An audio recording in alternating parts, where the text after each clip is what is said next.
Welcome back to the Style Chase. Today we're going to Moscow.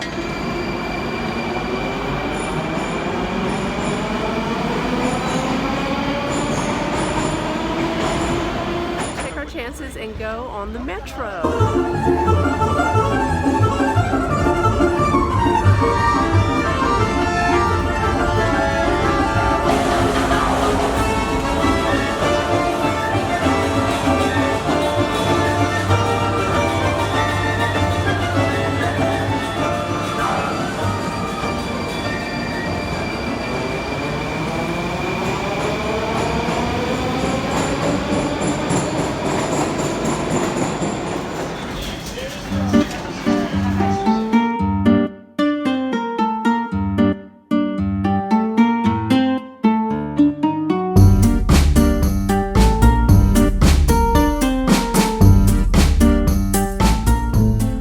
Moscow has some of the most beautiful parks. They have a beautiful long park that goes along the main thoroughfare of the city, and this is not it, but it's very similar to this. And everyone just takes the afternoon and strolls through and looks at the beautifully designed flowers, and I'm going to do the same.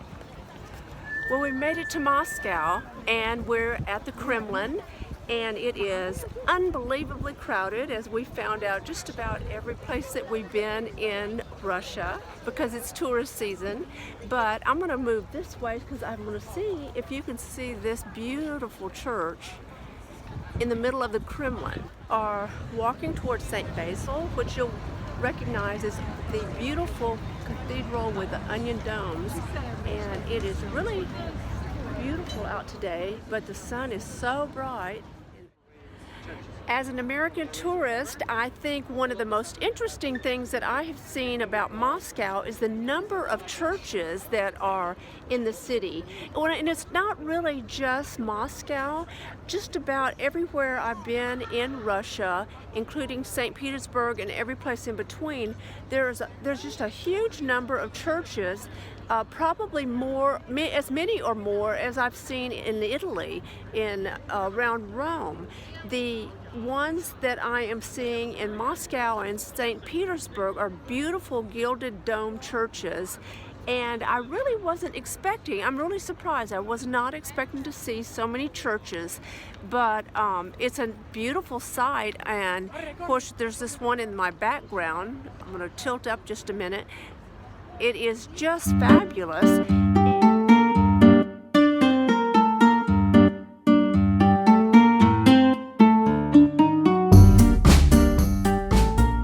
Well, Moscow is much more modernized than St. Petersburg, because St. Petersburg was built for the czars, and this has turned into a metropolitan city that is the largest city in Russia. I don't know if it might even be the largest city in Europe, but I know it's the largest city in Russia. They have about 12.5 million people, and it is the center of their business world.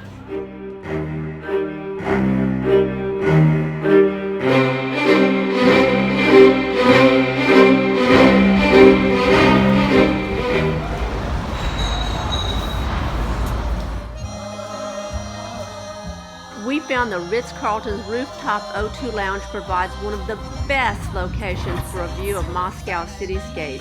And while you're there, why not enjoy a few Russian wines, or better yet, Moscow mules, while you're in Moscow.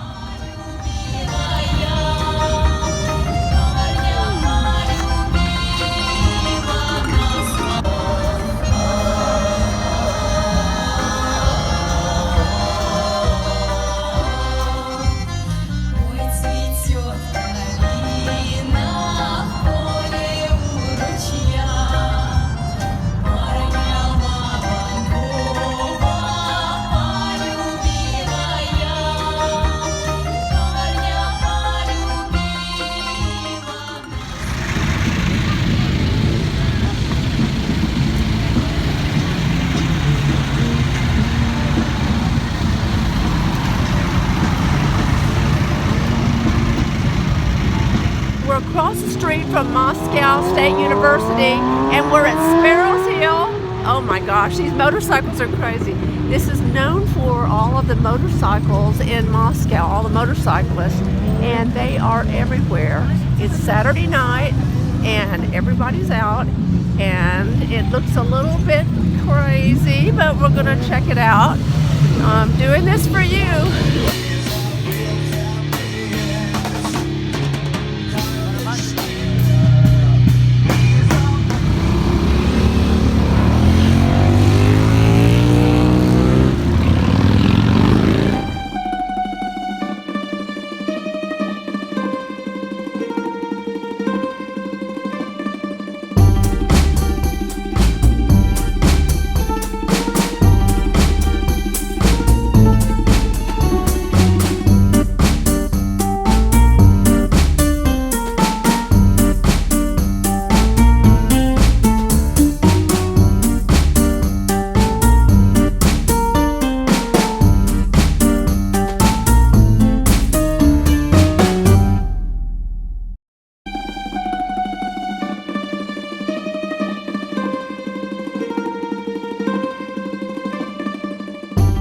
I'm in the lobby of the Metropol Hotel in Moscow, and this is the location of one of the best novels I've read recently, and the novel is A Gentleman in Moscow, and the bar that's behind me is very prominent in the book.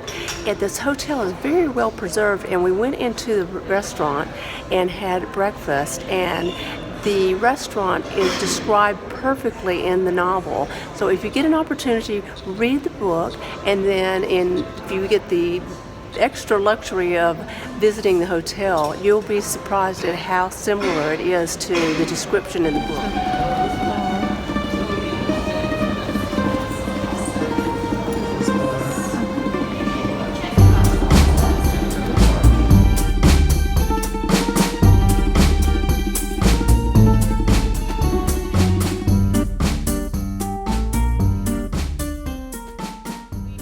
Into GUM, and GUM is a shopping area in Moscow, one of the posh areas, and we're gonna walk through and then go over to St. Basil. Sorry, Cameron. GUM is a shopping area in Moscow that is 3 stories high. The length of it is several blocks long, and there are 3 lengths of this shopping area. I am amazed, and I'm seeing just about every designer that you can possibly think of. It is air conditioned and heated, and so you can shop year round. They don't have a special shop for Zhivago. Oh look, it's a Gucci store. Love it.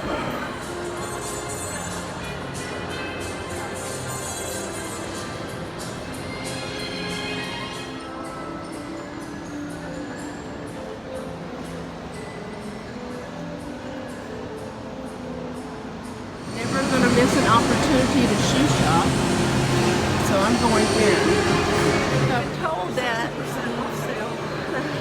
We've been told that the best ice cream in Moscow is sold in the GUM, so we're going to check that out. This is supposed to be the best ice cream in Russia, so let's give it a try. Oh man, that's good. This is pistachio, but I think it's heavy on cream, and that may be the reason it's so good.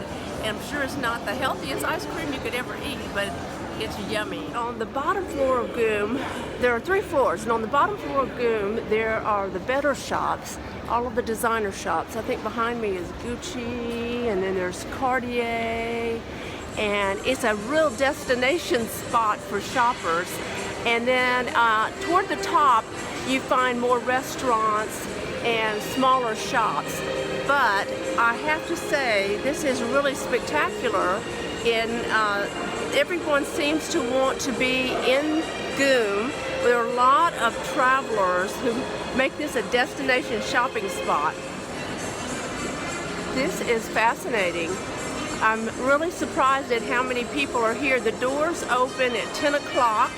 And from that point forward, it never stops. I mean, it's just constant visitors.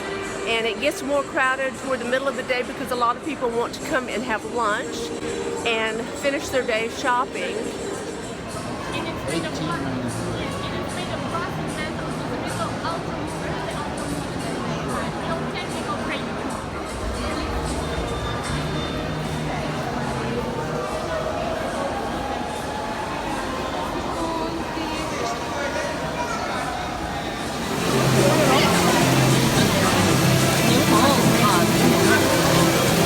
Looks like various flavors, but I can't read Russian language.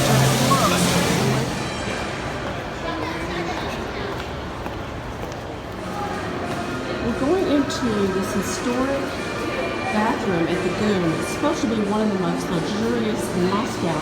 And I promise you there is something about Moscow and luxurious bathrooms because I'm running across them in just about every hotel. And this is a public mall, but of course you have to pay to use the toilets. Here is 150 rubles.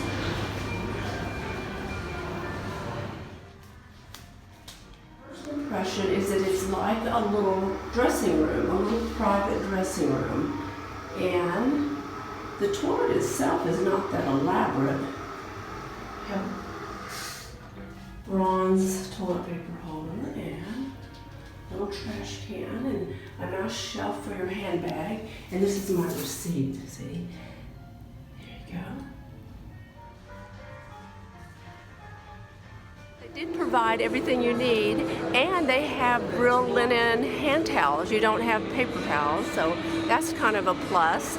But they have everything else you need as well. All of these people are in line for a very popular cafeteria. And we are not going there because of this line. But there's an entrance. 57. And look at 57. Lined up.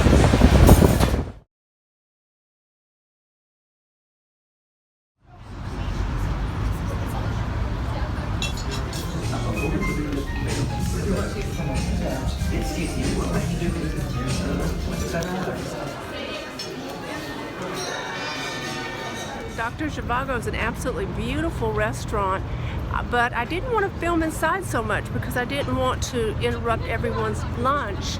But it was just spectacular because they had a lot of cut glass and it was decorated in deep red. We're in the Arbat area and you'll see that there are a lot of restaurants. This is a Hard Rock Cafe here to the right, and there are a lot of vendors on the streets and a lot of souvenir shops, so you are going to find a lot of tourists. And since we're tourists, I guess that's why we're here, because we got to do touristy things, like look at used books on the street. Which is a lot like Paris, you see that. But behind me you see souvenir shops.